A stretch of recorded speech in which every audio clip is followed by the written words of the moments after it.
ఢిల్లీలో ఒక దారుణం చోటు చేసుకుంది. ఢిల్లీలో ఇప్పుడు రేఖా గుప్తా సీఎంగా ఉన్నారు. కానీ అక్కడ యోగి ఆదిత్యనాథ్ కావాలన్నటువంటిది హిందువులను డిమాండ్ చేయడానికి కారణమైనటువంటి సంఘటన ఒకటి సంచలనం సృష్టిస్తోంది.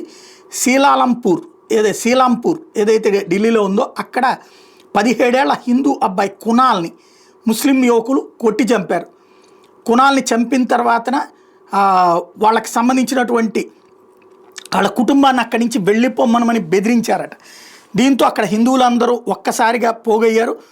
ఏంటంటే ఇతను హనుమాన్ చాలీసా ఆ మధ్యన చదివాడట.